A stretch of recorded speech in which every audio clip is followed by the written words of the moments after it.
Hello friends, আসসালামু আলাইকুম। আজকে আমি করেছি মোরলা মাছের পাতুরি। এই পাতুরিটি আমি কিভাবে করলাম চলুন একবার দেখে আসি। প্রথমেই মোরলা মাছগুলোকে খুব পরিষ্কার করে ভালো করে পানিতে ধুয়ে নিতে হবে।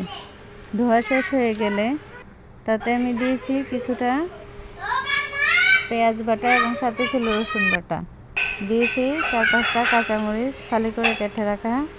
দিয়েছি সামান্য পরিমাণে লবণ, দিয়েছি কিছুটা হলুদের গুঁড়ো, কিছুটা মরিচের গুঁড়ো এবং সামান্য পরিমাণে সয়াবিন তেল। সবগুলো উপকরণ দেওয়া শেষ হয়ে গেছে।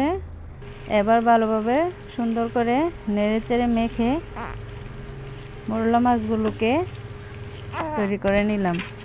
তারপরে একটা কড়াইতে সামান্য পরিমাণে তেল ব্রাশ করে নিলাম। তেল ব্রাশ করা হয়ে গেলে তার উপরে দিয়ে দিলাম 2টা কলা পাতা। কলা পাতার উপরে দিয়ে দিলাম মেখে রাখা মোরলা মাছগুলো। দেওয়া হয়ে গেলে উপর থেকে ছিটিয়ে দিলাম কিছুটা সরিষার তেল, কারণ সরিষার তেল দিলে একটা ঝাঁঝালো ঘ্রাণ আসে। সরিষার তেল দেওয়া শেষ হয়ে গেলে উপর থেকে সবশেষে ছিটিয়ে দিলাম ধনেপাতা কুচি করে কেটে রাখা। দেওয়া শেষ হয়ে গেলে আরও একটি কলা পাতা নিয়ে উপর থেকে মোরলা মাছগুলোকে সুন্দর মতো ঢেকে দেব।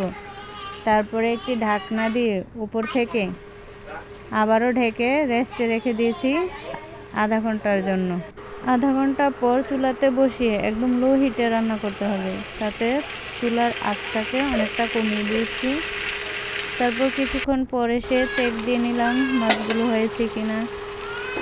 দেখলাম যে না, আরও কিছুক্ষণ সময় লাগবে। এই যে এখনও পানিটা শুকায়নি। তারপরে আবারও চেক দিয়ে নিলাম অনেকক্ষণ পর। দেখলাম যে না, পাতুরিটা প্রায় হয়ে গেছে। তখন একটা পাত্র উঠিয়ে নিলাম। নিজেই আগে ট্রাই করে খেয়ে দেখলাম যে আসলে কী রকম হয়েছে। সাথে ছিল একটা কাঁচামরিচ দিয়ে খুব সুন্দর করে খেয়ে নিলাম। আসলেই খুব টেস্ট হয়েছে।